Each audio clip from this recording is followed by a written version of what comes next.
Hoje temos uma ilustre presença aqui. O aniversariante. Hoje é aniversário de João Gualberto.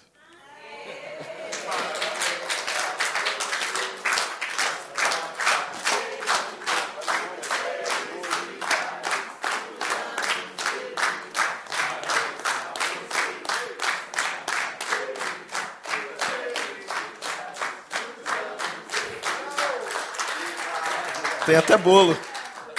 Tem até bolo. Tem bolo. Tem bolo.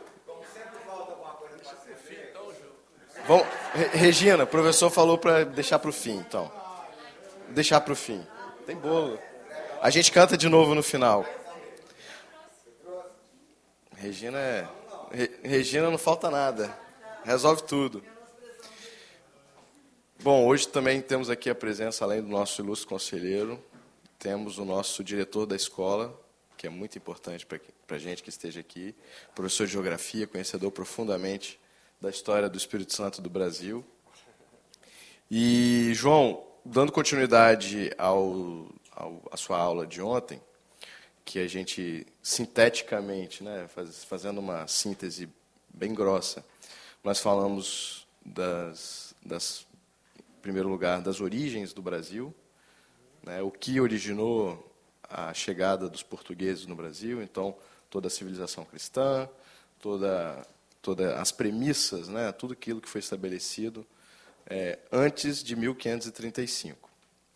E aí avançamos durante o século XVI, XVII, XVIII, chegamos no século XIX para dar início aí à fase da República, dos coronéis, da política republicana. Então, esse é o segundo módulo, né, vamos dizer assim, desse compilado de estudos do professor João Gualberto, e que agora a gente passa para a segunda etapa. João, com você. Então, tá bom. Obrigado, Juliano. Obrigado pelo bolo, obrigado pelo parabéns a todo mundo. Tá bom aqui assim? Tá. Bom, vamos falar aqui de baixo hoje. Ontem era mais formal assim, né? Ontem à noite meu filho me ligou, o Hélio, você aqui o conhece, perguntou, gostou, pai? Só vou poder te responder amanhã. Se todo mundo voltar, é porque deu certo. Se eu só tiver 3 ou 4, deu errado. Na hora que eu deitei, eu pensei nisso. Bom, espero que estejam lá, que tenham gostado. Mas, enfim, está ótimo aqui. Está todo mundo aqui, os amigos que estiveram aqui ontem.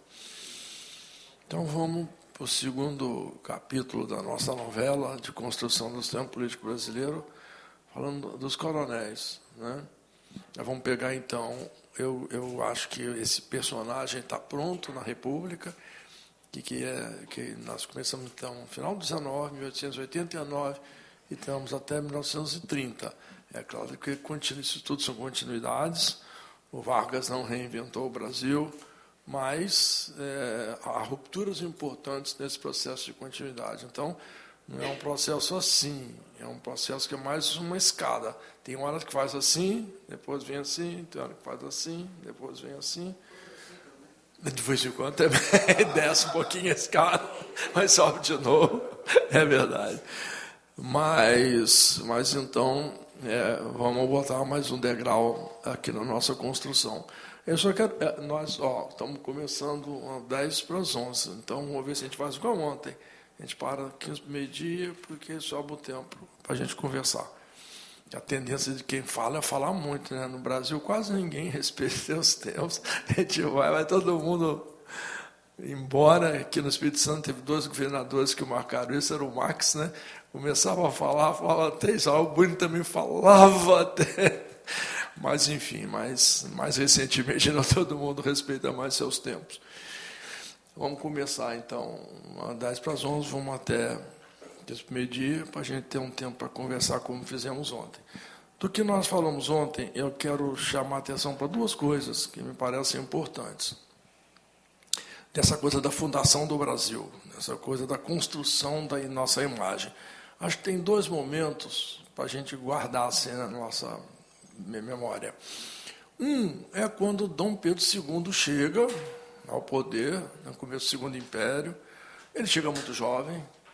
O pai teve uma crise política enorme, que a gente generaliza com o nome que ele abdicou, que Dom Pedro I abdicou. Na verdade, ele estava sem condições de continuar exercendo o poder. Faltavam-lhe as bases. Ele, então, parte com todo mundo, deixa o trono para o seu filho, que tinha, acho que, 7 anos, sem condições de ser objetivamente o imperador. Tem um livro do Zé Murilo de Carvalho, chamado Dom Pedro de Alcântara, que é genial. Ele contra a educação de Dom Pedro II. Pedro II é uma criança que não foi criança, ele não teve direito de brincar. Ele, com 14 ou 15 anos, falava inglês, francês, italiano, espanhol, entendia grego, e acho que falava 7 línguas. Ele estudava, desde que acordava até a hora de dormir. Ele não tinha pai, mãe, avó, tinha ninguém. Ficou ele aí, né, treinado para ser uma espécie de dauphin, né, uma espécie de... realmente um homem preparado para ser imperador. E ele exerceu, apesar dos limites, numa situação escravocrata no país, ele exerceu com muita sabedoria esse reinado. Dom Pedro II não acreditava na república instituída pelos militares. Esse livro do Zé Murilo, ele trabalha muito a ideia. Dom Pedro trabalhava a ideia de um presidente perpétuo. O presidente perpétuo faria o papel que fazem os reis na Europa. O rei de Espanha, o rei da Holanda, o rei da Noruega, da Dinamarca. Não aquele império como o inglês, não aquele falso da corte inglesa. Mas tanto que ele desapareceria com a questão da monarquia, com os títulos, mas teríamos o que ele chama de presidente perpétuo. E o ser um parlamentarista. Esse era o modelo de Pedro II. Porque aí ele achava que as republiquetas, como ele chamava, latino-americanas, não dariam certo. Quando ele era deposto, em 89, ele lastima enormemente, ele achou isso não vai dar certo. Ele partiu para a Europa com um sentimento que não ia dar certo, porque os generais que fizeram o golpe eram todos monarquistas até a véspera, né? Então ele achava uma coisa que não se sustentaria, apesar do momento republicano ser muito forte. E Pedro II foi positivista, foi um homem, e ele sabia que a república era inevitável. Ele não tinha vontade alguma de deixar o trono para Isabel, casada com o conde dele, o Tramontana, ele tinha muitas... Enfim, ele gostaria de deixar uma sucessão mais bem construída, mais sustentável. Mas o Pedro II, dentro dessa sabedoria dele, fez uma coisa muito interessante. Ele mais ou menos inventou a história do Brasil. Nós não havia em lugar nenhum registrado que que o Cabral descobriu o Brasil, Dom Álvares Cabral descobriu o Brasil. Ele pesquisou isso. Ele criou um Instituto Histórico Geográfico, ele financiou pesquisadores, foram a Portugal, foram estudar as raízes, foram estudar assim. Então, assim, não tinha registro até Dom Pedro II que aquele era o navegador que descobriu o Brasil. Aquelas coisas que nós dissemos ontem, cavaleiro da Ordem de Cristo, um homem importante, os fidalgos, as caravelas, tudo isso foi de mais ou menos assim descoberto nessa época. Nós não comemorávamos a nossa independência no dia 7 de setembro. Nossa independência era comemorada no dia que Dom Pedro I foi coroado. Acho que é 2 de dezembro. Que é o nascimento de Pedro II. Que é o nascimento de Pedro II. Então, assim, eu acho que colocar a história, né, ter consciência de que um país precisa conhecer as suas origens, a sua história, é muito lá do Pedro II. E há um segundo momento, que é um pouco a partir do qual eu construí a fala de ontem, muito mais tarde, que é o começo do século XX. Porque os anos 20 no Brasil foram anos muito intensos. A década de 20, em 22 tem a Semana de Arte Moderna, tem o tenentismo, tem a criação do Partido Comunista, tem a criação do Centro Dom Vital, um centro católico muito importante no Rio de Janeiro, em vários movimentos, né, que acabaram cujo resultado é a sustentação da mudança de governo em 1930. A velha república dava sintomas de esgotamento. Então, nessa época, um pouco o Brasil se reinventando também, Nessa época, então, nós temos, nessa geração dos anos 20, depois dos anos 30, com mais vigor, até os anos 40, o lançamento de livros que mudaram a nossa compreensão do Brasil.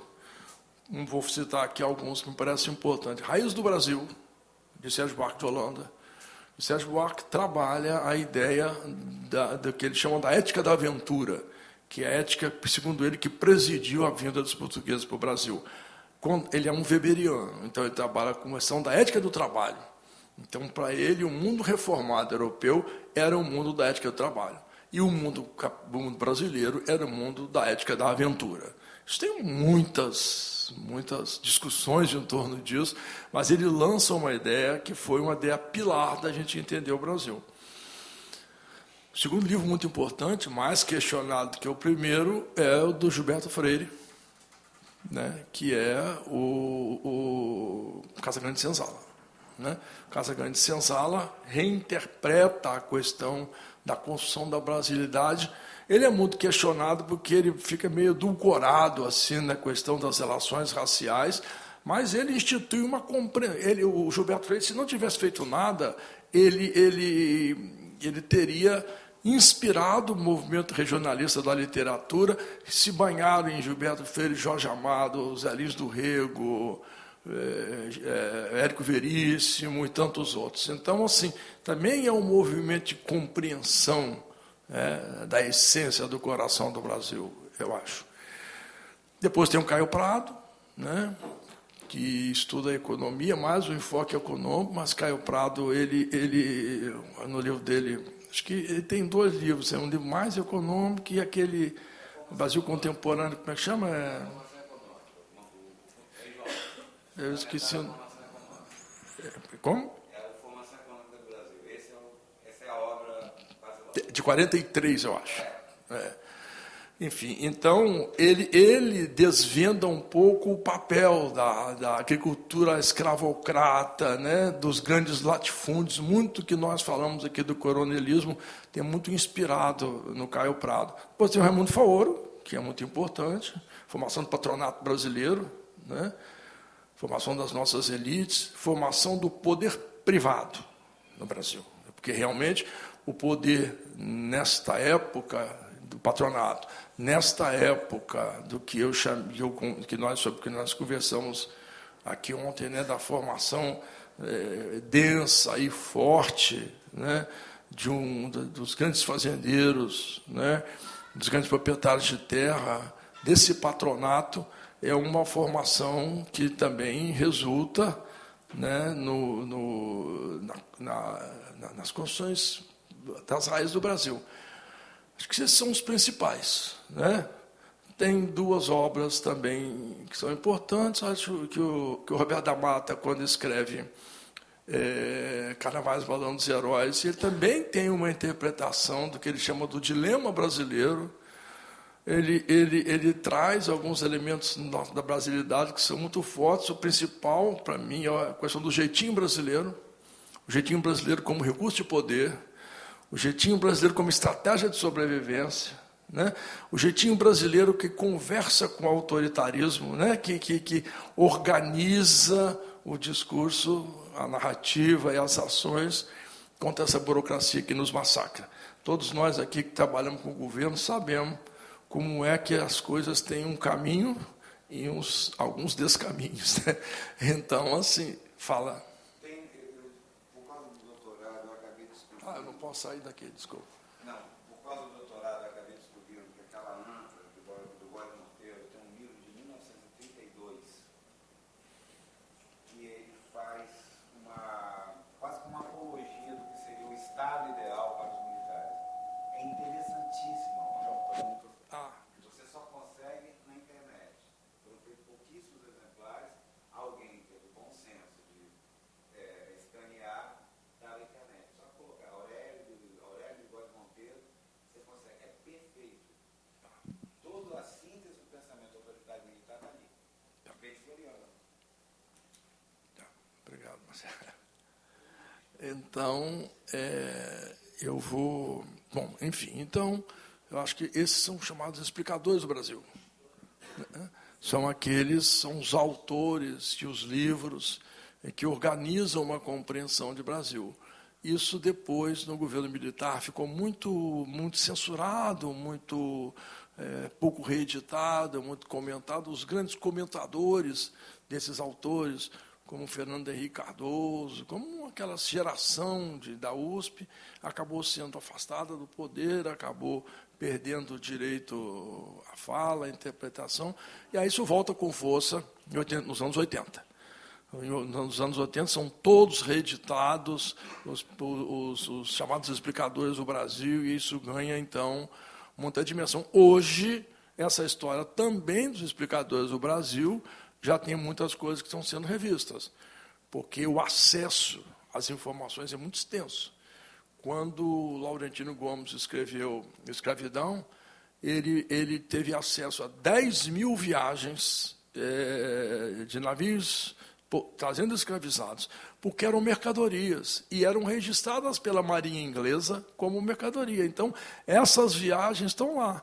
Acho que foram cerca de 20 mil, 10 mil está lá. Então, assim, online.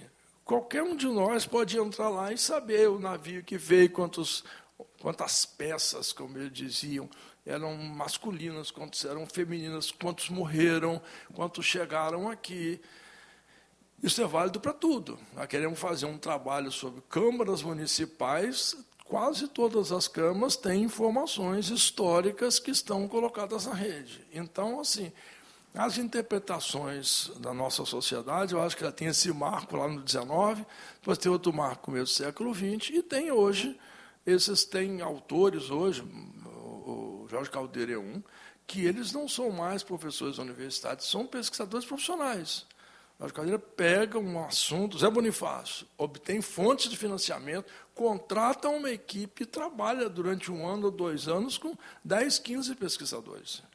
Então, é muito diferente de Gilberto Freire ou Sérgio Buarque produzindo um livro solitário em casa, sem acesso a essas informações. Então, é natural que a compreensão da nossa história tenha crescido e avançado, né? Então, quando a gente fala o que nós estamos dizendo aqui, tem um pouco essas raízes na nossa bibliografia básica, né, fundamental, e um pouco as nossas ideias circulam hoje. Bom, então vamos lá. Vamos lá para a nossa república, né? Nós falamos ontem até o Raimundo Faoro, até a construção do patronato, né? Até a construção do que ele chama de potentado rural, que nós falamos aqui ontem. Mas, assim, a república no Brasil, ela foi tardia, de certa forma, né? Porque o Brasil é o único país das Américas que teve, o México teve uma pequena experiência que teve um reinado, que teve império. É o único país que salta da condição, que não salta da condição colonial para ser uma república. Todos os países da América Latina foi assim, o Bolívar desceu lá proclamando a república, desde lá de cima, né, até cá embaixo a Argentina, né? Nós não aderimos a isso porque nós tínhamos uma nobreza formada, nós tínhamos uma classe política instituída, as nossas câmaras municipais, as nossas relações de poder, tudo isso estavam muito, muito mais densas do que nesses outros países, né, que não tinham formado, vamos lá, no Raimundo falou, não tinham formado um patronato, né? Bom, ou não tinha formado com intensidade ou com uma articulação política, enfim, não ter dito que não formou é muito superficial. Mas, então, o que acontece? O Brasil, então, teve 2 coisas, ou 3 coisas, que retardaram esse movimento republicano. É a manutenção da escravidão. Assim, o que os autores dizem em sua... Quando eu cheguei para fazer meu doutorado, meu orientador disse assim, você vai me responder uma pergunta nos anos em que você estiver aqui. Por que em 1800, Brasil e Estados Unidos tinham uma economia e um sistema político parecidos, e em 1900 os Estados Unidos despontava para ser um país de grande importância, de grande potência, e o Brasil continuou estagnado? Por que nós não demos esse salto? Eu acho que a manutenção da escravidão é uma das respostas mais sérias a isso. Porque, assim, um país que mantém a sua classe trabalhadora escravizada não tem renda monetária. Não cria mercado. Quê? Por 20 anos só a diferença. Mas no sul não havia escravidão. No sul dos Estados, no norte dos Estados Unidos não havia escravidão. A escravidão era mais regionalizada, digamos assim, né? E quem fez a guerra, quem provocou a secessão, quem provocou a ruptura foram os estados alinhados do norte.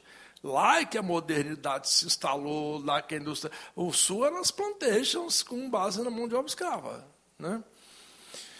Então, assim, enquanto os americanos fizeram ferrovias, criaram uma classe de consumidores, criaram uma indústria moderna, o império no Brasil, aí eu digo a escravidão de um lado e a manutenção do império do outro. O império era muito centralizador. Tudo passava pela mão do imperador. Uma coisa era 1831, sei lá, 1840, outra coisa é 1888, final do século. Paris já estava construindo metrô. Paris fez a Torre Eiffel em 1888, naquela exposição. O Dom Pedro visitou aquelas exposições na Filadélfia, não sei aonde. Aquilo tudo onde ele viu pela primeira vez o telefone funcionando. O século XIX é o século das luzes, o mundo estava andando. A ciência caminhou, né? A medicina caminhou, tudo isso, e nós estamos aqui muito, muito amarrados num sistema muito centralizado. Eu me lembro que o Caldeira, naquele livro, A História da Riqueza no Brasil, ele cita muito que quando um grande personagem no começo da República foi Rui Barbosa, foi ministro da Fazenda, a questão do encilhamento. O Rui Barbosa abriu as portas daquela coisa amarrada que havia no sistema imperial, né? Eu acho que o Brasil, ele cita lá, o Brasil tinha 16 empresas de sociedade anônima, SA, e nos 2 ou 3 primeiros anos do governo, com o Rui Barbosa ministro, saltou para 150, 160, tinha uma economia represada, tinha uma situação represada. Então, o sistema político era um obstáculo ao nosso crescimento, a escravidão é um obstáculo muito grande ao nosso crescimento, e essas relações também de poder no nível local também era um obstáculo. Uma sociedade muito centralizada, muito centralizadora, a presença religiosa na gestão das coisas civis, a presença na mão de obra escrava, dos cativos, né? A presença muito forte do Estado que os portugueses deixaram aqui, o Estado centralizador. Tudo isso é um impedimento muito grande à chegada da República. Então, isso tudo para dizer assim, quando a República chegou, ela chegou organizando esse desejo de progresso, esse desejo de prosperidade, esse desejo de abertura da política. Então, quando o Brasil tinha 2 partidos, o Partido Liberal e o Partido Conservador, dos liberais surgiram o braço republicano. Os braços republicanos, né, esse braço político, né, republicano, ele foi muito alimentado por um elemento, que é um elemento que nos une, que faz o Espírito Santo mudar de lugar, que é o café. Em 1810, por aí, começa o plantio de café. O Espírito Santo já planta café desde essa época. O café começa aqui na região central, tem informações disso, mas ele migra para o Vale do Itapemirim, e ele começa cá no Baixo Itapemirim, até porque aquela região de Cachoeiro, aquele é tudo mataria. Ele começa aqui no Baixo Itapemirim, mas ele vai subindo. Então, o café se transforma... Eu acho que o café é responsável por um salto do Espírito Santo. Não é verdade que teve uma barreira verde, na minha opinião, não é verdade que nós não prosperamos a colônia, nós éramos igual o resto do Brasil, a grosso modo. Mas no café, não. Então, assim, o café ele prospera no Espírito Santo, né? E a prosperidade do café faz surgir grandes fazendas escravocratas no sul. Cachoeiro, Mimoso, Muqui, todas essas coisas, todas essas cidades são grandes plantadores de café. Alegre foi o município que mais produziu café no Espírito Santo nessa época. Sopitabapuana, que não era distrito de Mimoso, era um município. Então, assim, o norte não existia ainda, né? Não existia a ponte, só vem depois, nos anos 20. Não existia ainda a ferrovia Vitória-Minas. Então, a região central, onde tinha os italianos e suas pequenas propriedades, e a região do sul, que eram as grandes propriedades com trabalho dos escravizados. Então, mas são grandes fazendas. Nós temos restos dessas grandes fazendas até hoje. Você vai na região de São Pedro da Bapuana, na região de Muqui, na região de Mimoso, tem sedes de propriedades que têm muito pouco aproveitamento turístico, na verdade, mas que merecia um incremento, porque nós temos ali um ativo cultural, nós temos ali um ativo econômico, nós temos ali um ativo turístico muito forte, né? Como nós temos, do período colonial, o maior ativo que nós temos são as igrejas jesuíticas. Né? Agora, o governo do Estado está organizando um circuito turístico, né, que começa lá em Guarapari, em Anchieta, com a Basílica, tem aqui Araçatiba, acho que está concluindo a restauração, tem Nova Almeida, que a restauração já está concluída, acho que inauguraram recentemente o café lá do museu agora. Então, nós vamos ter um circuito turístico. Eu acho que os templos jesuíticos, as igrejas construídas no período colonial, são o maior acervo jesuítico do Brasil. E nós concorremos com os grandes acervos jesuíticos do mundo. Porque foi muito que se fez aqui. Os jesuítas prosperaram muito. As fazendas eram muito... E essas igrejas, elas estavam localizadas nessas unidades produtivas. Enfim, há um circuito religioso também, inclusive com o Convento da Penha, que também não tem o aproveitamento que nós poderíamos ter. Eu acho que os dois maiores ativos da cultura material que nós temos, né, são os templos dos jesuítas e as fazendas do café. Já são de 300 anos depois, mas que algumas são magníficas. Aqui em torno de São Pedro da Bapuana, elas são extraordinárias, aquela região toda ali. Desde a fazenda do centro, aqui em Castelo, muita coisa no tempo do café. Mas, enfim, então o café, ele começa a ser plantado no Rio de Janeiro, a gente vê lá nos livros que nós estudamos, lá na Morro da Tijuca, eu acho, inicialmente. Ele cresce para o Vale do Paraíba, né, desde Vassouras até Campos dos Goitacazes aqui, que era por onde chegava ao mar, uma parte deles, pelo menos, nós temos aí edificações desta época que são bonitas de se ver até hoje, né? São imponentes até hoje. Então, eu acho que a nossa proximidade dessa produção de café, Minas Gerais, Rio de Janeiro, São Paulo, nos fez estar no epicentro do processo de crescimento no final do século XIX. Né?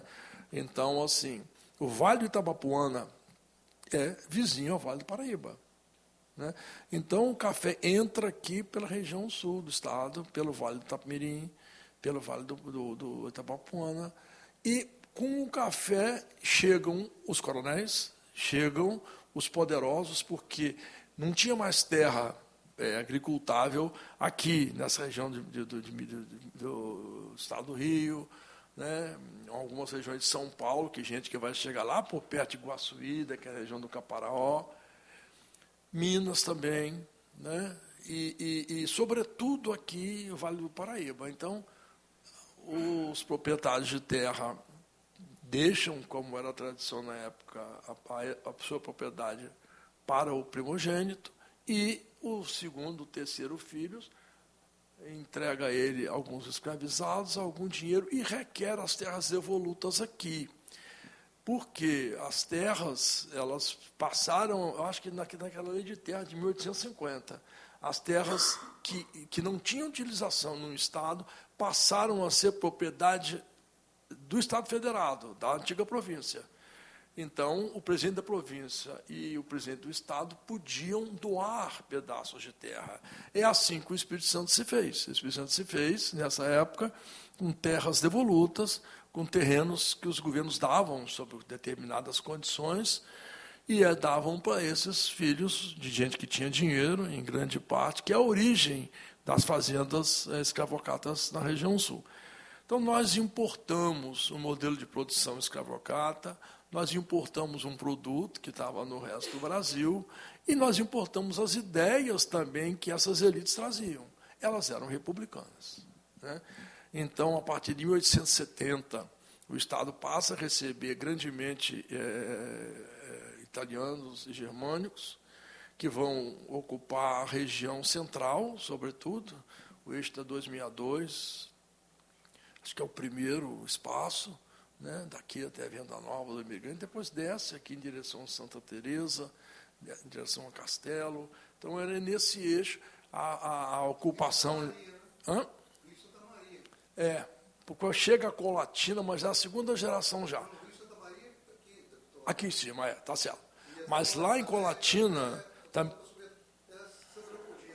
porque Santa Leopoldina era o lugar, o último lugar a partir do qual você podia descer navegando. Então, Santa Leopoldina virou uma cidade muito importante, como Cachoeira do Itapemirim, a mesma circunstância.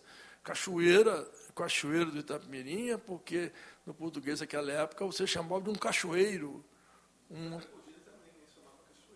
Não é?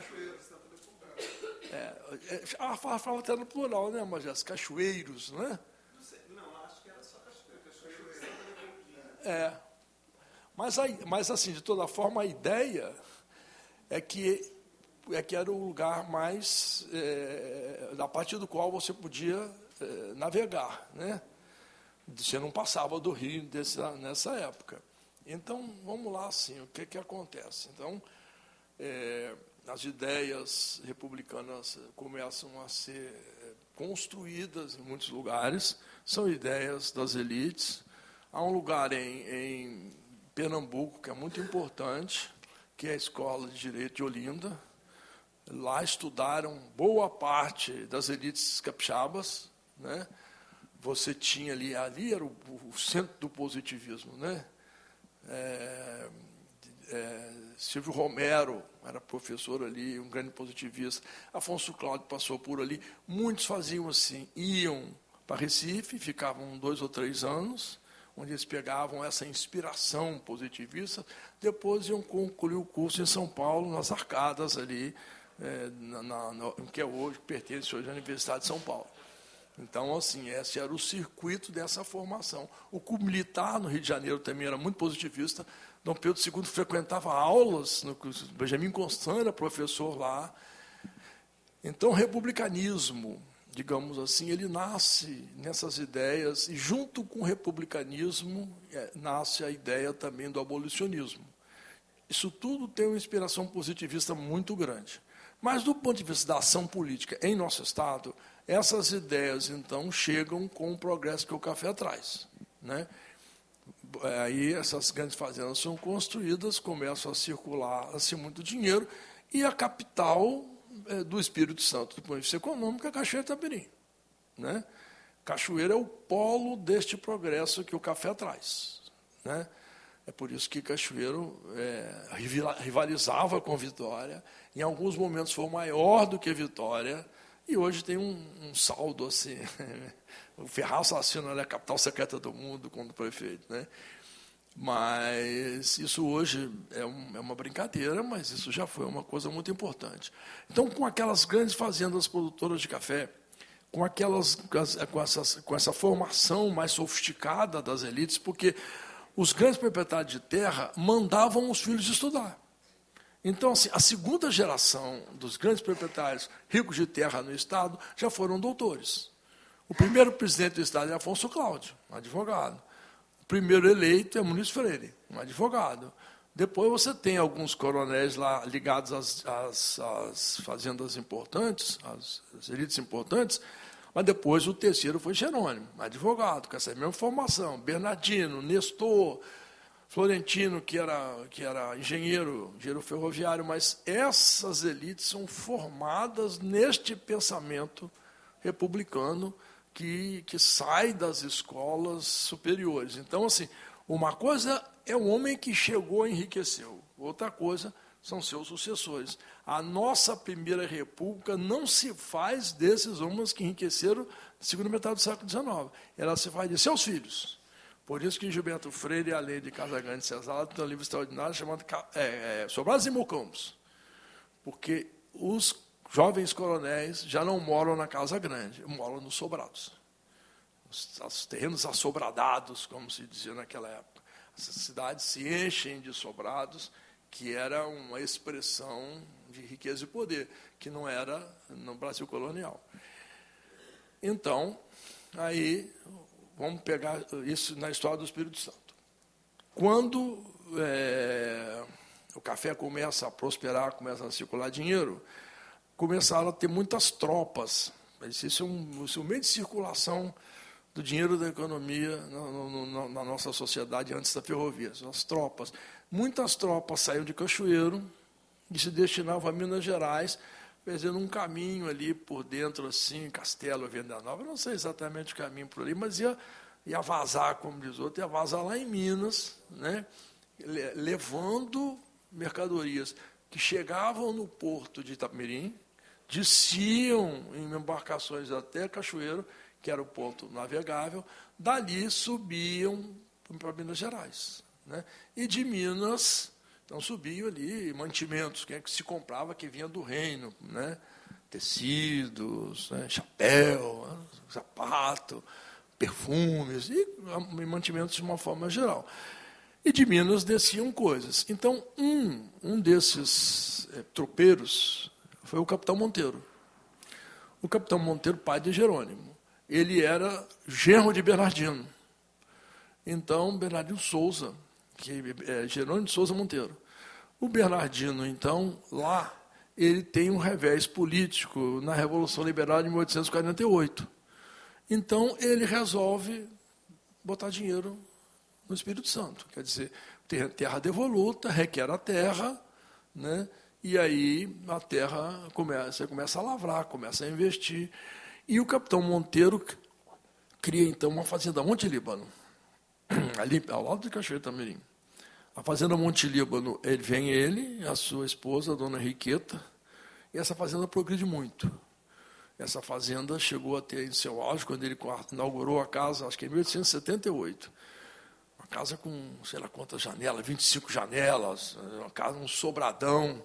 Ele teve, lá nessa tal fazenda Monte Líbano, tão grande, tão bonita, tão importante, ele chegou a ter 400 escravizados. Ele tinha uma produção extensa de café. Não era a maior fazenda do sul do estado, nem a mais importante economicamente, mas era a mais importante politicamente.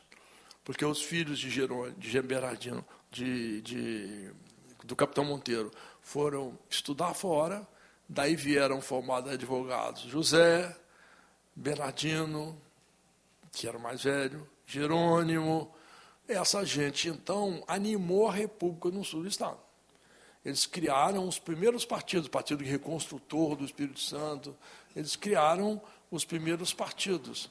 E nas primeiras eleições, acho que foram nas eleições de 1897, funcionava assim. O Espírito Santo tinha 4 deputados federais. E, então, os partidos tinham direito de apresentar uma lista com 4 nomes. Você tinha que votar nos 4 nomes. Não tinha eleição, a eleição era no pacote. Como o sistema eleitoral que a República implantou não era um sistema eleitoral de voto secreto, era de voto aberto.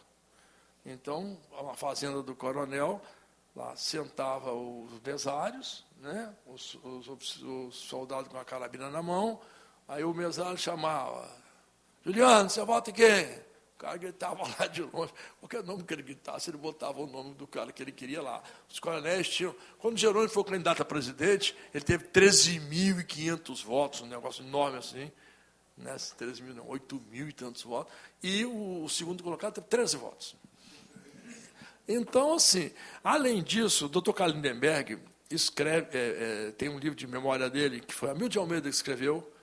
A gente até publicou, a gente não, foi o governo de Paulo, no segundo governo de Paulo, quando ele era secretário, porque eu participei lá dessa construção, de trazer esse livro para ser editado. O doutor Carlos fala que ele, criança lá na Fazenda Monte Líbano, porque ele também nasceu na Fazenda Monte Líbano. Então, ele conta a história, porque ele é sobrinho de Jerônimo, ele é filho de uma irmã de Jerônimo. Então, ele conta a história que eles faziam todo empregado que chegava, eles faziam um documento chamado Eu Constituo. Eu, e é o nome do doutor José. Eu, José de Souza Monteiro, constituo, por isso chamava Eu Constituo. E era feito pelas crianças para ter aquela letrinha ruim, para pensar que é o jeito pouco alfabetizado. Então, o doutor Carlos fala isso lá, todos os funcionários da Fazenda deixavam essa procuração. No dia da eleição, alguém ia lá e votava por todos. Então, a eleição se resolvia. Eles faziam muitos banquetes na República Velha.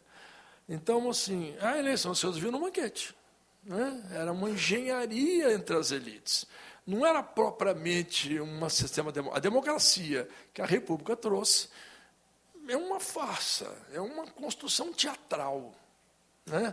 Não, era um sistema de revezamento de poder entre as elites. Não era propriamente uma democracia como nós as entendemos. Eu ouvi um historiador dizendo que o presidente da República do Brasil era um imperador por 4 anos. Ele tomava conta do Estado, né? Por isso que o Pedro II não acreditava tanto numa república feita pelos militares. Porque nós tivemos a república de inspiração militar no início. Né? Quem proclamou a república, aquela confusão com Floriano. Mas o primeiro presidente da república que o Brasil teve de verdade é o Prudente de Moraes. Este era um primeiro democrata que tomou conta do Brasil. Evidentemente, estamos falando desta democracia, o cara que participava desse jogo. Mas o cara que veio para o Rio de Janeiro tomar posse num trem, deixou o Palácio, Laranjeiras, que ele comprou e reformou, seguiu um transporte público, naquela época deve ser um carro puxado a cavalos, até o trem tomou e foi embora para lá. Ele é um homem que realmente não se organizou para ficar para sempre no poder. Ele queria ter a honra de ter sido um presidente de verdade do Brasil. Mas, de fato, então, a República nossa se organiza a partir do patronato, lá tão estudado por Raimundo Faoro. Ela se organiza por uma instituição muito importante, que é a Guarda Nacional. Eu falei disso aqui ontem, no finalzinho, acho que você perguntou, eu falei. A Guarda Nacional, ela é criada em 1831 pelo regente Feijó, ela é a milícia cidadã, ela tem funções importantes, sejam do ponto de vista interno, seja do ponto de vista externo, mas ela, à medida que o Exército vai se construindo, sobretudo com a Guerra do Paraguai, que o Exército se profissionaliza, né? Vocês lembram que o Mauá era o principal fornecedor dos navios que lutaram na Guerra do Paraguai, por ser um homem tão rico. Né? Então, ali o Exército já tinha capacidade de comprar navios de guerra, armamentos. O Exército sai da Guerra do Paraguai. Esse papel simbólico do Exército, como salvaguarda da economia brasileira, esse papel simbólico que os militares chamaram para si em 30, em 64, e que agora, na eleição passada, o ex-presidente Jair Bolsonaro tanto chamava essa coisa do capitão reformado, do Exército, de um governo meio militarizado. O espírito que alimenta isso nasceu muito longe. Na minha opinião, isso começa na formação... Aliás, o Fernando Henrique tem um artigo sobre o Exército Brasileiro, um artigo que ele escreveu naquela... uma coletânea organizada por Sérgio Barque de Holanda. Você lembra, Marcelo, o nome daquela coleção? É uma coleção assim, depois que o Sérgio morreu, como é que chama? Eu esqueci. É um nome comum, numa certa época tinha muita importância. Tem um artigo que eu gosto muito, da Maria Isaura Pereira. Aqueles tomos da História Geral da Civilização Brasileira. História da Civilização Brasileira. História da Civilização Brasileira. Isso. A Maria Isaura tem um artigo lá chamado O Mandonismo Local na Política Brasileira. Ela fala que havia os mandões locais, os mandões regionais, os mandões estaduais e os mandões nacionais. Os mandões locais se reuniam e escolhiam o mandão nacional, o regional, os mandões regionais escolhiam o mandão nacional. Isso tinha até um nome, era a política dos governadores. Né? Era um acordo entre as elites. Então, assim, Do ponto de vista do sistema produtivo, vamos pegar aqui o Espírito Santo, então, para simplificar a nossa análise. Do ponto de vista do sistema produtivo, o Espírito Santo está no estado produtor de café. Nós chegamos a ser, pelo menos eu leio isso nos livros, o terceiro maior produtor de café do Brasil. Minas, São Paulo e Espírito Santo. Olha desse tamaninho. Olha como é que nós fomos gigantes nisso. O quê? Agora somos o segundo. Do Conilon, né? Eu acho que é do Arábica. Café de uma forma já. Conilon primeiro. Mas você vê bem, mas naquela época nós éramos um estado produtor de café e eu costumo chamar isso da cultura do café. A cultura do café, ela é uma cultura no sentido da cultura agrícola e é uma cultura no sentido da palavra extensiva da palavra cultura. Ela criou uma lógica de cultural no Espírito Santo. Ela criou as grandes fazendas, ela criou os grandes proprietários de terra e ela criou um patronato que migrou para a República e operou a República Velha em nosso estado. Fala. E é interessante você fazer uma diferenciação do que foi isso no sul-sudeste, e a gente e o que foram os engenhos no Nordeste. Isso. São Duas arranjos completamente diferentes. O Espírito Santo é um estado do Sudeste. É um estado que se organiza desse ponto de vista. Se nós considerarmos, que nós falamos aqui em ativos culturais, se nós conseguíssemos trazer os turistas do Sudeste, nós já éramos um estado com fluxo turístico extraordinário. Porque tem São Paulo, Rio de Janeiro e Minas Gerais. E nós conversamos com esses estados. Nós temos sítios históricos do café, Muqui, um sítio histórico do café, São Pedro da Bapuana, essa história do café. Itapina foi construída por conta do café. Então, os nossos sítios históricos, Santa Leopoldina, os nossos sítios históricos, com exceção de São Mateus, que é dos tempos coloniais, por Veneno Farinha, os nossos sítios históricos são todos construídos na cultura do café. Você pegar a composição, por exemplo, que foi a Assembleia. É uma cidade quase imperial, né? Nosso amigo Mulan chamava da cidade imperial. É verdade. Mas é isso mesmo, é construída, são edificações do final do século XIX. Daí você pega onde passava a Leopoldina, você tinha uma elite muito mais rigorosa muito. do que aquela da passada. E essas elites, então, viraram abolicionistas, porque os cafeicultores, aos cafeicultores não interessava mais a economia escravocrata. A economia escravocrata tinha ficado superada do ponto de vista, até porque existiam braços em excesso na Europa, dispostos a atravessar o mar. Italianos, germânicos, outros povos do mundo. Tem países aqui que tiveram indianos, né? Depois vieram japoneses. Então, o Dom Pedro II, quando organizou o nosso processo migratório, de imigração, tinha um conde francês no Rio, que eles eram, não sei se era consulado, embaixada, Gobineau. Eles organizaram o discurso racista no Brasil. O discurso de que era preciso branquear a raça, que era preciso chegar. Eles tinham uma previsão que, nessa época, no começo do século XXI, nós já seríamos uma nação de brancos. Nós teríamos extirpado os traços, como eles chamavam, indígenas e negroides. Não deu certo. Mas... Que? É verdade. O negro não se relaciona com a negra. Mas o Agora o português se relaciona com a negra. Mas o português eram os imigrantes da maioria. A maioria dos imigrantes que entraram no Brasil com o enriquecimento do final do século eram portugueses, não italianos e germânicos. Aí você falou, não? E aí a questão da inteligência.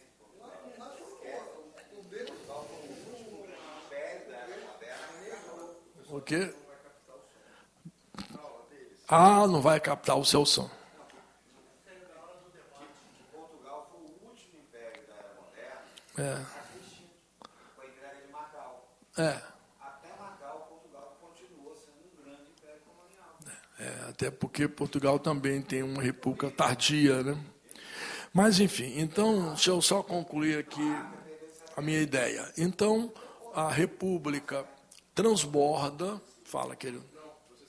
a República transborda do seu nascedor original, que foram centros emissores de conhecimento, Rio de Janeiro, São Paulo, Recife, transborda disso, e esse transbordamento vai se dar onde a atividade econômica era mais intensa, obviamente. Então, o Espírito Santo recebe fazendas, fazendeiros, imersos nesse imaginário da República, do abolicionismo, da modernização das nossas raízes. Cachoeiro, então, tem... Eu falei ontem aqui do Mundinho Falcão e lá de Ilhéus, ou do Capitão Rodrigo Cambará com Santa Fé, eu acho que era a cidade que ele fala, uma cidade imaginária, né? E aqui no Espírito Santo esse lugar foi Cachoeiro. Cachoeiro teve a primeira ferrovia do nosso estado, o trecho Cachoeiro-Castelo, foi inaugurado no Império ainda, em 1887. Na verdade, ele se estendia até Minas, passando ali por Rive, Jerônimo Monteiro, Alegre, Guaçuí, até chegar lá, região de Espera Feliz, aquela região ali. Mas o primeiro trecho foi inaugurado até Castelo. Então, Cachoeiro tinha ferrovias, que era a expressão do progresso no século XIX. Depois, tinha também luz elétrica, foi a primeira cidade capixaba a ter luz elétrica. Com a luz elétrica, quando eles falam que foi a quinta cidade brasileira a ter luz elétrica, quem veio para Cachoeiro construir a estrada foi o Florentino, que era empregado numa ferrovia nacional. E em Cachoeiro, então, ele construiu a Ilha da Luz. Foi ele que botou energia. Você chegou ao governo do Estado. Ele ficou um personagem da cidade, né?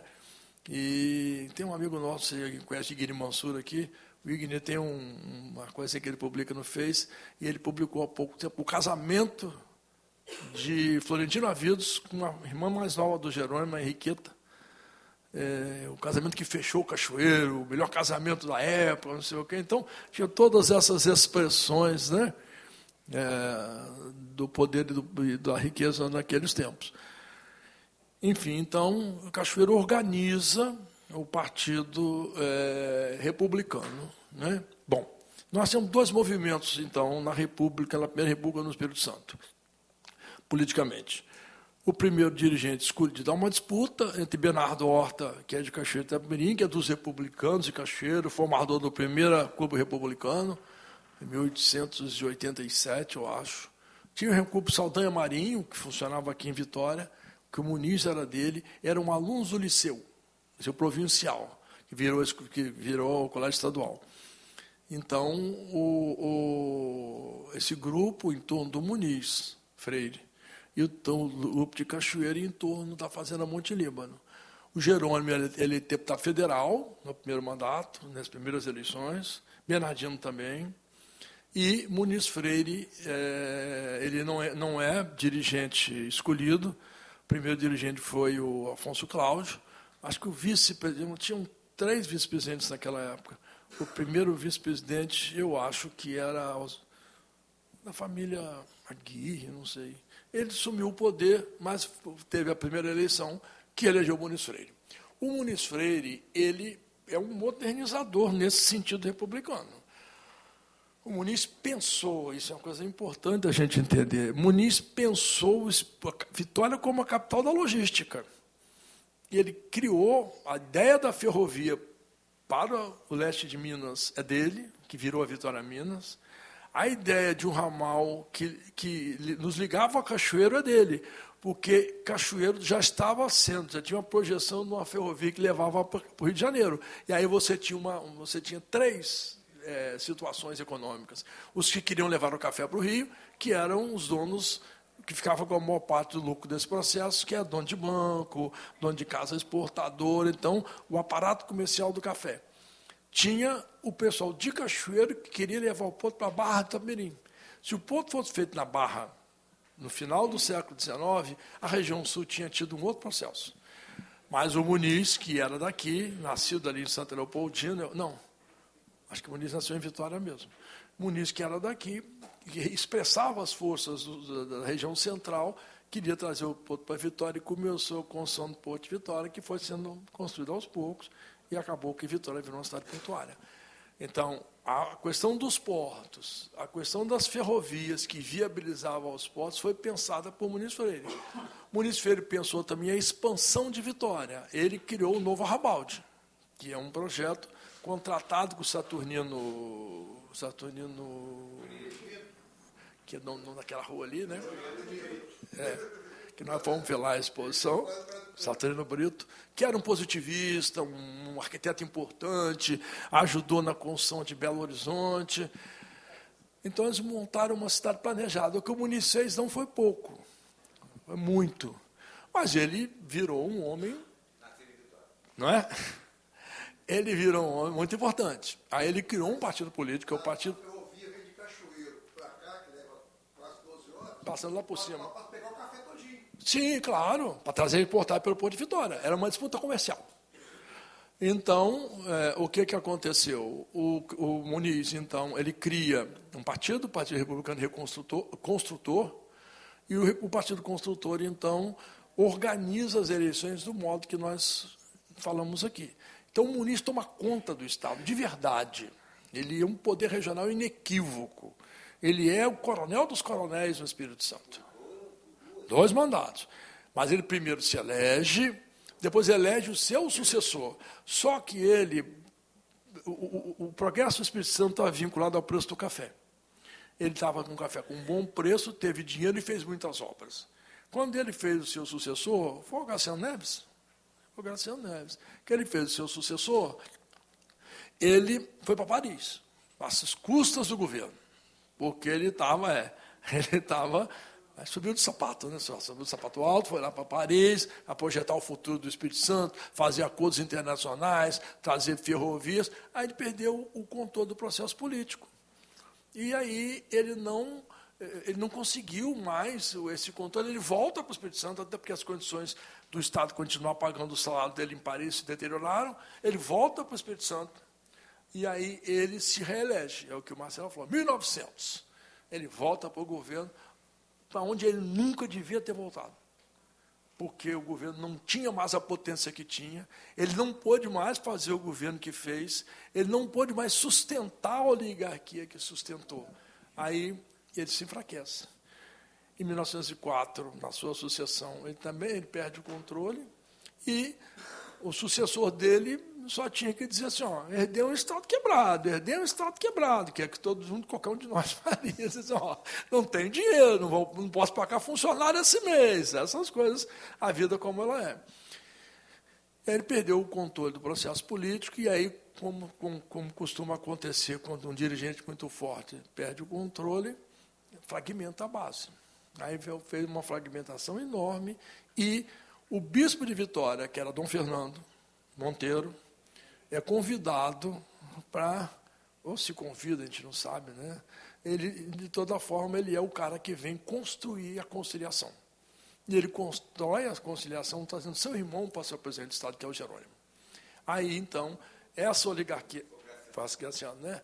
Essa oligarquia que se constrói em Cachoeiro, na Fazenda Monte Líbano, que disputa o poder com Bernardino e Jerônimo, desde o início, o Jerônimo cria o Partido Republicano Espírito Santense, partido único no Estado, entre 1908 e 1930. Todas as bancadas estaduais e federais foram do Partido Republicano Espírito Santense. Depois ele cria o da Lavoura. Mas ele perde o controle do partido, porque ele elege o coronel Marcondes, seu sucessor, que era um fazendeirão bruto lá de Cachoeiro, não tinha muito trato político, não tocou legal, mas veio Bernardino depois, que é irmão dele. Na sucessão de Bernardino, em 20, os 2 irmãos brigaram. Brigaram a fogo e a sangue. Brigaram de dar tiro no outro. Foi aquele episódio do Foi aquele episódio da tomada do Palácio Anchieta. A turma de Jerônimo, que não concordou com a eleição de Nestor, porque era assim, tinha as eleições, 3 minutos eu acabo, tinha as eleições estaduais, mas como os coronéis controlavam tudo, as eleições eram definidas na Assembleia. A Assembleia que validava a eleição. Eu acho que é aí que vinha a origem desse negócio de diplomar candidato. Que foi o caso lá do Pinheiro Machado, que comandava a comissão de verificação do Congresso. Isso. Que Isso era uma coisa muito controlada. Aí o que acontece? Em 20, então, nenhum dos dois lados aceita a derrota, que era muito comum naquela época, porque a questão era quem era validado ou não. E aí, o lado de Jerônimo, eram 30 deputados, 15 de cada lado. O lado de Jerônimo elegeu um presidente da Assembleia, e o lado de Bernardino elegeu outro presidente da Assembleia. O Espírito Santo tinha 2 presidentes da Assembleia. Aí o presidente da Assembleia dava posse ao governador. Então, como é que eles combinaram? Lá naquela antiga Assembleia, os 2 presidentes ficaram sentados e saíram correndo. Quem sentasse primeiro na cadeira era o presidente. E quem sentou primeiro na cadeira foi o presidente ligado a Bernardino. Aí deu posse a Nestor. Aí o Jerônimo não aceitou, aí teve essa crise que acabou gerando. O Jerônimo, como tinha sido presidente do Estado, tinha muito controle das forças policiais, chamou a polícia militar e foram tomar o Palácio Anchieta. Aí teve aquela... Na verdade, o governo nacional decidiu. Enfim, então, depois de Jerônimo, então, depois de Nestor, então Nestor bandeou-se por lá de Bernardino, depois o Bernardino faz o sucessor, o Nestor faz o sucessor, que é o Florentino, que era cunhado dos 2, mas governou mais por Bernardino. E aí o Florentino faz o sucessor, a despeito do Jerônimo, que é o Aristeu, que é o último presidente do Estado. Então, aí em 30, os Vargas dão o golpe, interrompe a Primeira República, e aí nós vamos ter um outro processo, cria o voto direto, aí depois vamos falar amanhã um pouquinho do que é o Estado Novo, o que é a República Varguista no Espírito Santo, a Era Vargas. Tem um livro do Fernando Chamé muito bacana sobre a Era Vargas aqui no Espírito Santo. Enfim, mas quando nós chegamos em 30, você já tem personagens que ficarão. O secretário de Educação de Aristeu era Atílio Viváqua. E Atílio teve o último mandato dele em 1962. Ele morreu em 62 como senador da República. Foi candidato a governador pelas forças de oposição. Né? Que? Foi um personagem. Tem uma dissertação de mestrado do área de história lá da uma moça de sobrenome Alcuri, que a vida de Atílio Viváqua é muito interessante. Esse cara foi presidente da UAB, esse cara foi ministro, esse cara ele transformou-se, ele começou nas elites da Primeira República, passou pela Era Vargas, depois acho que foi candidato aqui pela UDN, não me lembro se era o Partido Republicano, mas ele foi da coligação democrática, aquela coligação da coligação democrática, né? E ele deixou foi muito ligado a muita gente que viveu até pouco tempo. O meu sogro setembrino foi do grupo político de Eurico Rezende, que era o grupo político de Atílio. Então, tem sobreviventes, assim, até recentemente, da importância de Atílio. Por isso que eu estou dizendo, no Brasil tudo é muito recente. Nós estamos falando... A minha sogra nasceu em 1933, mamãe nasceu em 1929, morreu ano passado. Quem nasceu em 1929 foi criada por gente que tangenciava a escravidão. Se era dos ricos, e era como o caso da dona André, que é Monteiro, né? Ela é filha de um filho de Florentino.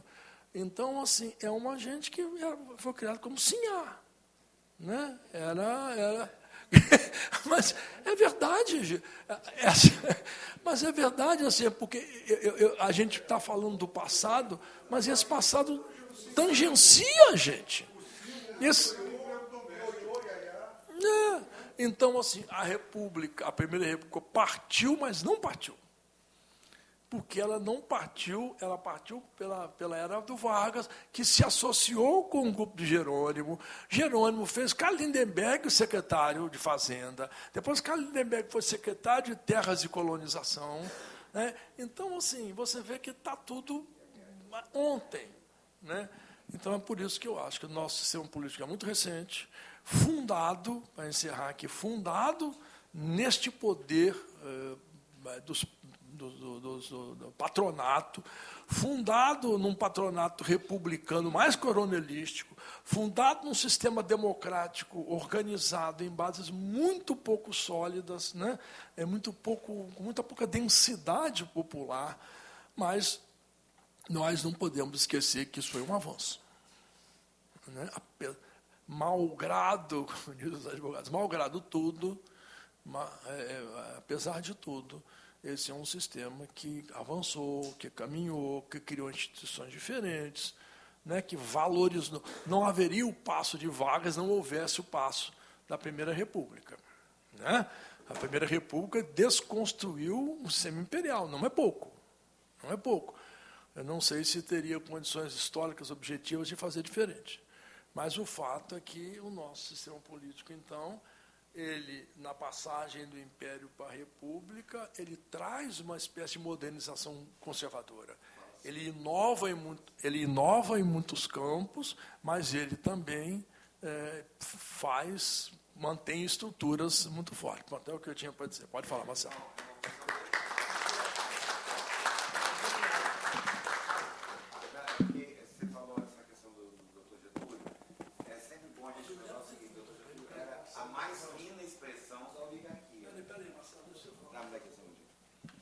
Não, você tocou na questão do Dr. Getúlio, era sempre muito importante a gente entender que o Dr. Getúlio era a mais pura expressão da oligarquia. Ministro da Fazenda de Washington Luiz até 28, presidente do Rio Grande do Sul até 30, presidente provisório a partir de 30. Getúlio era um homem das oligarquias. Por isso que ele desenvolveu toda aquela forma, toda peculiar, de lidar com aquelas oligarquias na transição, até 34, depois de 34, quando ele assume um Estado novo, com Góes Monteiro e Dutra dando todo o respaldo, aí ele faz o que ele queria fazer.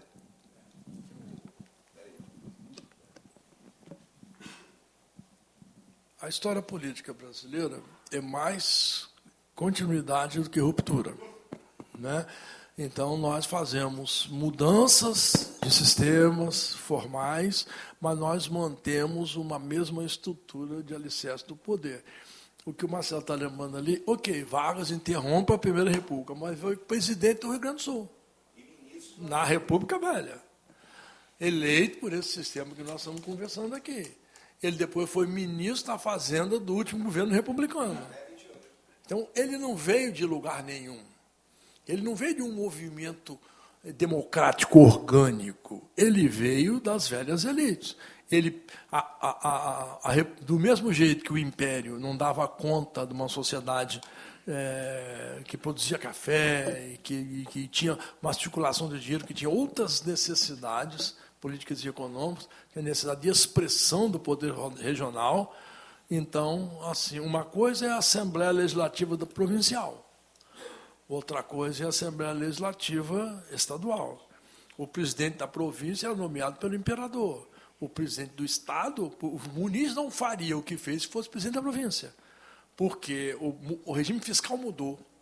O governo estadual passou a ter recursos que o governo da província não tinha, e passou a ter uma capacidade de ação efetiva para construir ferrovias, para obter empréstimos internacionais, para construir porto, enfim, para fazer ações que organizavam a política que não havia anteriormente. Então, cada passo desse tem importância em si.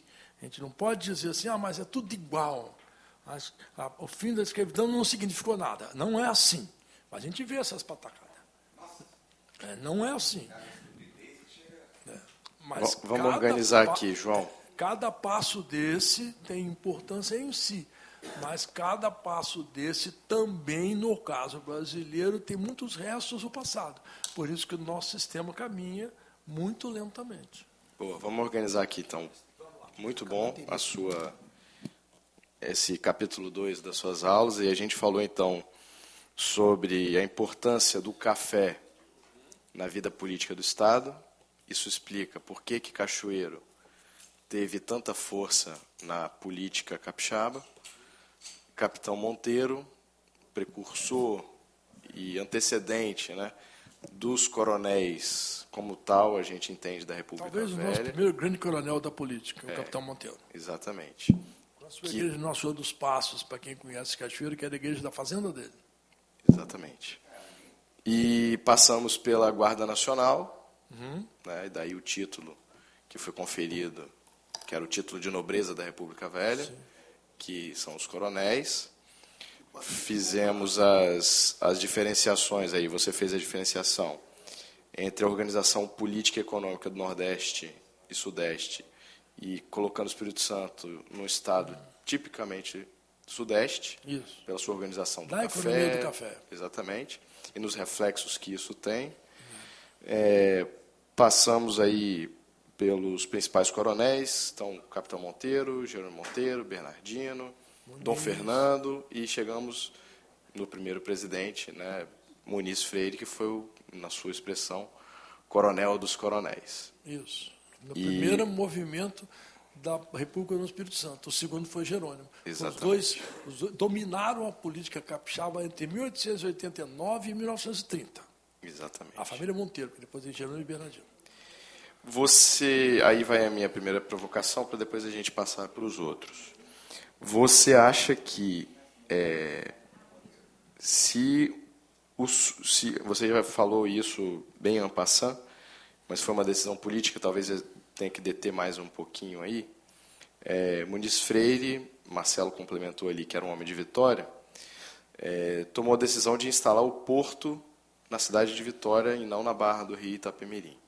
Então, na sua opinião, se o porto não tivesse sido instalado em Vitória e tivesse sido instalado na Barra do Rio Itapemirim, o Sul teria um novo ciclo de desenvolvimento. Comenta um pouquinho sobre isso. Esse argumento eu tiro de uma dissertação de mestrado, depois uma tese de doutorado, por um professor da universidade chamado Leandro. Leandro Quintão. Ele estudou ferrovias no Espírito Santo e escreveu muito. Dissertação de mestrado, artigos. Eu não sei, isso que eu vou dizer saiu dos estudos de Leandro. Uma disputa muito forte quando o Muniz chega e fala na construção do Porto de Vitória para que houvesse uma construção do porto no sul, na Barra do Itapemirim. E aí ele, então, pesquisa e traz, quem quiser algum interesse, ele traz toda essa articulação de interesses por trás. Eu sempre aconselho, assim, sempre faço isso, assim, quando a gente tem interesse no assunto, procura artigo, né? Porque o artigo você lê mais rapidamente. Se você quiser aprofundar, lá na universidade, lá na área de história, né, tem muito trabalho sobre a Primeira República. Agora, é interessante uma coisa, nessa pergunta do Juliano, que a capitalidade, o princípio da capitalidade que o Muniz trabalha, ele vai ser essencial, mesmo que ele tenha perdido a hegemonia, mas tanto a família Monteiro e quem veio junto manteve o mesmo projeto da capitalidade de Vitória. Porque, de quando é o povo? Demorou 40 anos para ser construído. Florentino teve que fazer a primeira ligação, Isso. Porque senão não grava, Marcelo.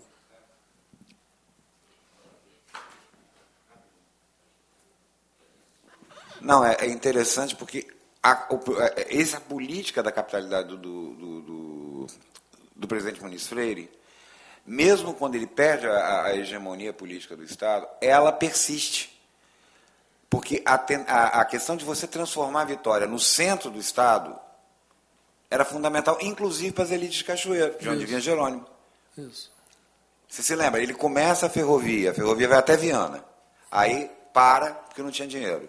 Aí a segunda parte capta recursos estrangeiros, acho que aí entra a Leopoldina Airways, que termina fazendo exatamente o contorno pelas fazendas de café. Por isso demorava horas para você chegar em Cachoeiro. Agora, o Porto de Vitória, você só vai ter ele concluso na década de 40. É só na verdade, começo do 40, né? Final do 30, começo de 40, do governo do Blay. Exato. O Blay que concluiu e começou a exportar minério já com o Blay, 43. Exato, mas lá... Lá ainda, aqui. Lá para o Paú, não? Não, aqui em frente ao Palácio. Aqui ainda? Trazia o trem... Eu acho que era lá de Paú. Não, depois foi para lá. Foi lá depois, né? Começa aqui e depois vai para lá. Agora, tem uma coisa interessante, que eu falo do microfone e repito aqui. A dívida que Vitória tem, por exemplo, com a visão do Florentino de fazer a ponte. Que você não tinha a cabeceira sul e a entrada da cidade. E ele faz uma ponte rodoferroviária. Eu era criança, eu tenho idade para falar isso. O trem passava ali. Ele entrava no porto por ali. Eu me lembro bem disso. Na verdade, Florentino faz 2 pontes para o futuro. Já vou usar essa expressão que tem agora um seminário que começa amanhã aqui em Vitória, Pontes para o Futuro, não é? A do Florentino foram 2. A de Colatina, porque toda aquela região do Rio Doce não estava incorporada à economia capixaba. Porque começou a produzir café. Aí o café descia em lombo de burro, atravessava o barquinho em Colatina. Quando inaugurou a estação de Colatina, que eu acho que é 1903, aí o café virou um obstáculo. Aí Florentino, no último ano de governo dele, 28, ele inaugurou as 2 pontes. Moacir, filho dele, Moacir Avidas, construiu as 2, construídas pelos alemães. Essa daqui é uma ponte de uma engenharia extraordinária para o começo do século XX. Né? Aquela Alemanha se preparando para a guerra. Né? Então, mas assim, concluindo, o projeto político, todo projeto político se ancora num projeto econômico. Agora, na política que nós estamos vivendo, a gente vê descolar muito ideologia por conta de problemas de comportamento, problemas morais. A economia, a política se transformou numa caixa de repercussão de problemas morais. Isso é uma desgraça. Por quê? Porque nós não temos mais projeto nacional. Na eleição não sei se vocês se lembram, na eleição que Dilma ganhou do Serra, e depois na eleição que Dilma ganhou do Aécio, a discussão era aborto. Então, assim, cara, o Brasil tem uma sociedade para construir. Ok que isso é um problema, mas, pelo amor de Deus, parece que tem um parlamento. É para isso que você elege deputado. Eu sou contra, voto no cara que é contra, eu sou a favor, voto no cara que é a favor. E assim, isso que é o papel verdadeiro do legislativo, representar as diferentes correntes de opinião. E para que se construa uma solução que seja de todos. Então, assim, quando o projeto político se descola, mas não é só Brasil, não. Olha a eleição americana. É uma eleição organizada a partir de princípios ideológicos. Então, assim, isso é descolado do real. O real não é assim. O que os americanos não estão prestando tanta atenção talvez seja na indústria bélica, que é a indústria que fomenta as guerras no mundo, que sustenta a economia deles. Parece que a indústria bélica não faz parte do dia a dia da sociedade, não é responsável por quantidade enorme do PIB. Então, você está com o microfone aberto. Se a gente quer perguntar. Pronto. Você falou que nosso amigo Simão Bolívar veio fazendo República da Venezuela até a Argentina. Por que os movimentos separatistas do Brasil, notadamente no Rio Grande do Sul e no Nordeste, como a Confederação do Equador, não tiveram sucesso? A figura do imperador é, de fato, um peso grande nessa situação. Ponto 2. Numa provocação, na medida que os coronéis detinham o poder e a capacidade de fazer com que a sua gente, o seu povo, elegessem quem ele queria, os nossos novos coronéis são os influenciadores digitais? Não sei. É isso? Não, é assim. Você quer falar? Eu tenho várias dúvidas aqui, professor. Voltando, então, do começo da história que o senhor começou aí, do tempo das mentiras. Entendeu? Não sei se você se lembra, Juliano, se você está a par disso. Nós tivemos uma reunião aqui em Vila Velha, na Academia de Letras. Veio uma equipe de professores pós-graduados numa profissão que eu nunca ouvi falar na minha vida. Eles trouxeram documentos, eles foram lá no Conselho Ultramarino da Europa e afirmaram, com os documentos que eles trouxeram da pesquisa que eles fizeram lá, afirmaram para nós lá na Academia de Letras que o Brasil havia sido descoberto na prainha, em Vila Velha. Você soube disso? Isso é aquele pessoal lá do seu instituto. Pois é. É na prainha em Vila Velha. Não é? Eu tinha certeza que era em Cachoeira. Lembrando do dia 23 de maio, Juliano, olha a importância disso, Juliano. Lembrando do dia 23 de maio, em que o governo do Estado passa o governo para Vila Velha, eu nunca vi o prefeitor de Vila Velha devolver o governo para o Estado. Você já viu isso? Nunca vi. Mas peraí, deixa eu adiantar mais um pouquinho, que eu tenho outras dúvidas aqui. Eu não sei, porque eu não li a história, não compreendo ela ainda. Aquela região que tem ali a Rota do Imperador. A Rota Imperial, sim. Aquela região ali estava sob o domínio de quem naquela época? Eu não sei. É uma coisa interessante. Tirando essa história que nós começamos em Vila Velha, que eu acho pouco provável, mas assim, isso tudo é muito pouco documentado. É muito difícil. Mas são questões morais que o senhor se referiu aí. É muito difícil fazer uma afirmativa do século XVI no Brasil. Muito difícil. Mas, assim, de toda forma, uma coisa muito importante para a gente pensar. Quando a Capitania do Espírito Santo foi criada, nem havia esse nome, seus limites eram ao sul, o rio Itabapoana, e ao norte, o rio Mucuri, que são suas divisas até hoje. O que era a capitania aqui ao nosso lado de Porto Seguro desaparece, a capitania de Ilhéus desaparece, a capitania de Campos dos Goitacazes desaparece. Então, uma pergunta, por que nós continuamos? Mas Campos já pertenceu ao Espírito Santo. Já. Mas nunca mandou no Campos, não. Mas pertenceu. Mas até o século XIX. Mas assim, então o que ocorre? A minha impressão, tem dois pontos para a gente pensar. Uma é que o Espírito Santo construiu uma nobreza da terra. Então, assim, os fidalgos que chegaram no século XVI, que construíram as primeiras fortificações, os primeiros engenhos, que construíram a engenharia de poder, que criaram as câmaras municipais, esses fidalgos, eles continuaram, eles prosperaram, junto com a grande prosperidade dos jesuítas. Lá na frente, quando os jesuítas são expulsos, essas terras e essa prosperidade jesuíta é apropriada por essas pessoas. Os aldeamentos viram vilas, Nova Almeida, acho que, com certeza, Eritiba, algumas outras. Então, assim, o que ocorre? O poder que estava na mão dos jesuítas caminha de novo para esses fidalgos. Então, nós temos um Espírito Santo, uma nobreza da terra muito forte. De outro lado, os portugueses, eles tinham um olho muito grande no Vale do Rio Doce.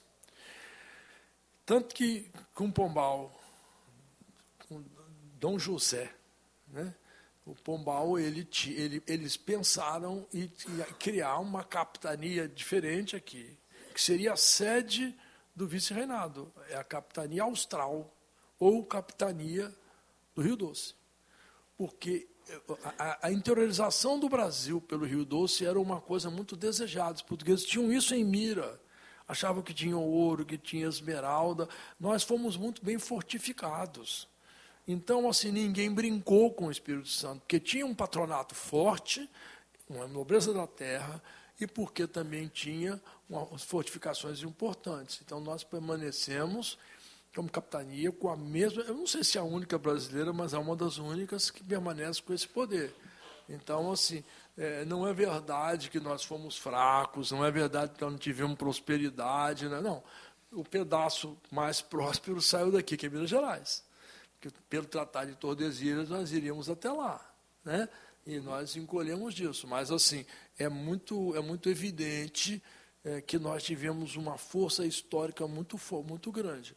E com o café, quando chega aqui, consolida essa coisa. Então, assim, não há nenhuma razão o Peçanha Povo ter escrito no hino do Espírito Santo que nossos braços são fracos. Nossos braços não são fracos. Não são fracos. Porque isso era o hino da juventude espírito-santense. Os braços fortes eram dos meninos. E aí, quando isso foi adotado como um hino do Espírito Santo, está por Jerônimo, acho. Porque o hino é do final do século XIX. Ele era professor lá no Ateneu Provincial.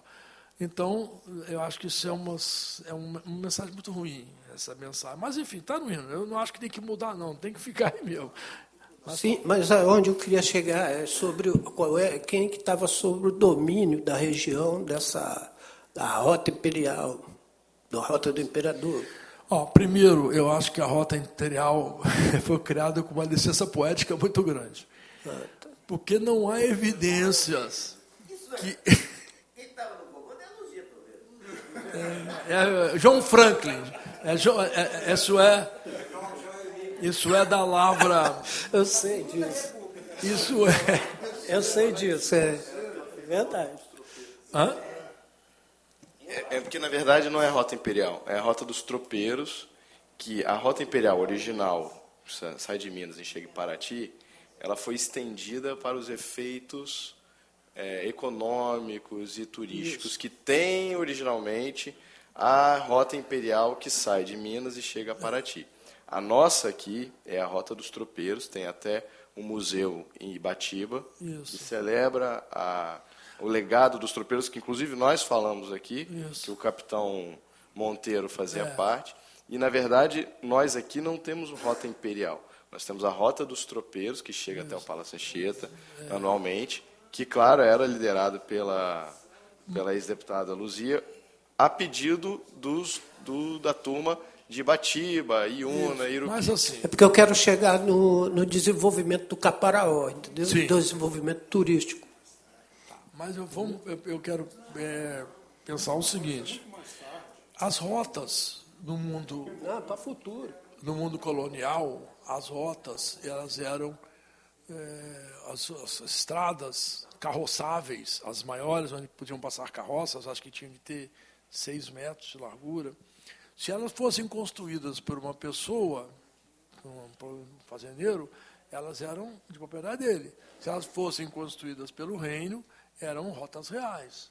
Depois, rotas imperiais. Então, assim, quando chama de rota imperial, significa que foi construída pelo poder nacional, pelo império. Nunca houve uma rota imperial construída no Espírito Santo. O Juliano precisou.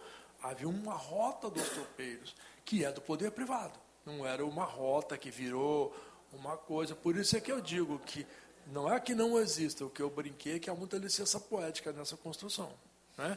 Então, se apropria um pouco do que há.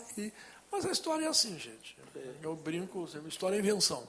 Que eu tenho ensino fundamental sobre o Pico da Bandeira. Não, mas assim, eu acho que, se você permite, eu queria que a gente falasse disso depois. Por quê? Porque, assim, eu queria amanhã falar nos projetos de desenvolvimento do Espírito Santo. Aí é um projeto que começa... Você não vai estar. É um projeto que começa com Jones, em 43. As elites da Primeira República desenharam um Estado oligárquico. Porque, gente, Florentino, quando foi governador do Estado, a prefeitura era pequena. Quem mandava em tudo era o presidente do Estado. O Florentino fez uma legislação que o Gildo estuda muito bem, lá na tese de doutorado na UFS. Ele fez uma legislação para proteger as edificações públicas, sobretudo Parque Moscoso. Então, está lá no texto, é a lei que regula a urbanização de Vitória, está publicado no Diário Oficial. Ele chamou os pobres das classes perigosas. Então, as classes perigosas não podiam entrar nas edificações públicas. Então, assim, a República dos Coronéis é uma república fundamentalmente elitista. Quem rompe com isso é o Vargas. O Blay vai fazer outro tipo de obra aqui no Espírito Santo. Vai caminhar para um outro lugar. Cada um bota um degrau. O degrau do Blay é o degrau que vai produzir um Estado mais moderno. Nós falamos aqui do Porto, né? E de outras coisas. Quem termina as edificações de Vitória é o Blay. Né? E o Blay abre caminho, quando o Blay sai, entra o Jones, que é interventor em 43. Aí o Jones começa a construir o tal modelo jonista de desenvolvimento. E o jonismo está muito bem estudado por Marta Rosal e Silva, em Estado, Poder e Interesses do Espírito Santo, o projeto jonista, a seguinte frase: a economia capixaba é frágil demais para suportar os galhos dos cafezais são frágeis demais para suportar a economia espírito-santense. Então, ele já via que ou a gente partia para o modelo industrial e nós não teremos sustentação. Esse modelo começa, então, e ele está pronto com Arthur. O governo de Elcio já foi o governo que fez a metropolização do projeto. Né? Ele conclui, então, esse projeto. Acho que o Eurico chegou com um projeto pronto. E aí, depois que a mata começa um outro ciclo. Aí nós vamos falar sobre isso. Não, por isso que eu queria falar com você, porque esse ciclo do turismo e tal, nós vamos falar dele nos projetos. Bom, eu gostaria de falar o seguinte: meu pai nasceu em 1892 e ele falava muito bem, que ele era criança, né, do governo do Monteiro, como é que é? Governo do Jerônimo Monteiro. Mas falava muito bem que ele viveu, o que eu vivi no governo de Juscelino Kubitschek, ele viveu no governo do Jerônimo Monteiro. E você falou muito pouco sobre isso. Outra coisa outra coisa sobre o café, sobre o Porto de Vitória. O Porto de Vitória foi construído, esse porto que está aí foi construído, mas antes de existir esse porto, já existia, os navios fundeavam na Baía de Vitória. Mesmo com o porto, os navios fundeavam. Essa condição de ancorar aqui é recente. De atracar, né? De atracar, desculpa. É recente, porque até o tempo de Jerônimo, os navios...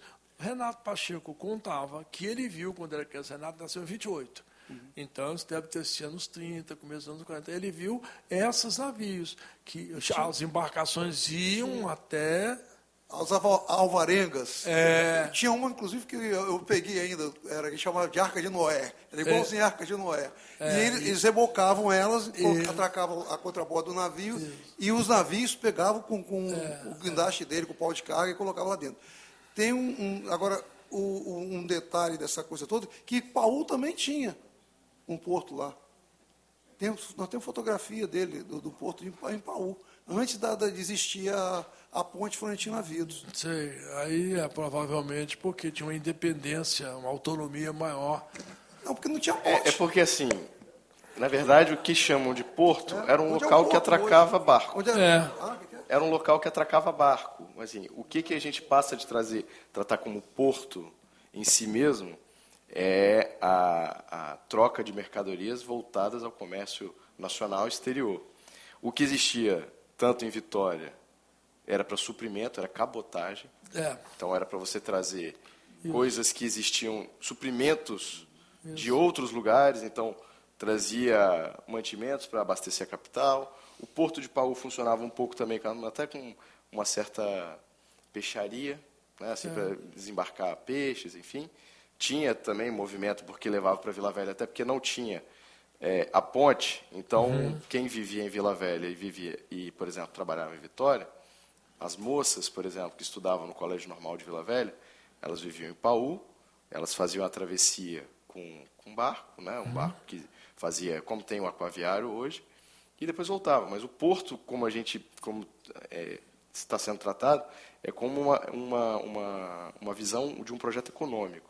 E aí, com esse intercâmbio de mercadorias, visando ao comércio nacional e internacional, que foi decidido se instalar aqui, né, ali no aterro do Porto de Vitória, e depois, nos anos 20 e 30, passou também para ser Vila Velha. Essa Vila Velha que nós conhecemos foi inventada pelas pontes. A primeira ponte, que é do Florentinos em 28, que permitiu a passagem dos navios, que viabilizou, então, as mercadorias que chegavam pelas duas estações ferroviárias, uma em Paú, outra em Jardim América ali hoje. Paú não, Argolas, né? As mercadorias que antes atravessavam provavelmente de barco, no sistema que o Juliano falou, passaram a atravessar pela ponte. Aquela Vila Velha antiga, a gente parava o carro ali e a ponte, e o trem passava puxando mercadoria em cima da ponte. Não, eu estou dizendo... O Museu da Vale, que era... Isso, as duas em Vila Velha. Não, Jardim América e Cariacica. A estação Foi depois. Ah, tá bom, eu não sabia disso. Levaram para lá. E a estação de Paulo Planalto hoje está Tá bom. Tá, aí eu não sabia. Tá bom. Mas antes existia, inclusive era de madeira, esse porto com essas que já existia nessa época das alvarengas aí. E eu acho também que existia, por exemplo, os fortes. O forte o São Marcelo, do 30º BI, e o forte de São João, que davam segurança ao porto de Vitória. Eu acho que em Vitória tinha lá o Porto Piratininga, né, que é de Vila Velha, tinha o Forte São João, né, que esse desapareceu, e tinha o Forte, aquele que tem um Saldanha hoje, como é que é o nome? Forte São João. Forte São João. Mas tinha um outro forte que desapareceu, eu acho que tinha, não tinha? Escadaria. Na região, ou só eram os dois? Não, eram os dois. Tinha uma aqui na e Na entrada da Barra lá e no meio. Vitória, que era ali na escadaria que vai para a catedral ali, da Costa Pereira, para a catedral. Ali em cima tinha um forte ali. Que tinha o nome da escadaria que está lá agora. São Diogo, Forte São Diogo. São Diogo. São Diogo. São Diogo ali do lado onde era o Melfomene, onde é agora o Carlos Gomes. Mas então, assim, podemos encerrar, né? Vamos encerrando, porque já está na hora, todo mundo começa a ficar agoniado e com razão. Então, assim, vamos ver... Amanhã fala de Geraldo Monteiro um pouquinho, do que ele fez. Né? Amanhã a gente começa, então, com esses projetos. Já é um outro momento, a Era Vargas, e depois o nosso ciclo, o primeiro ciclo de desenvolvimento nós tivemos, que começa lá com Carlos Lindenberg. Bora nós. Vou cantar parabéns para o João.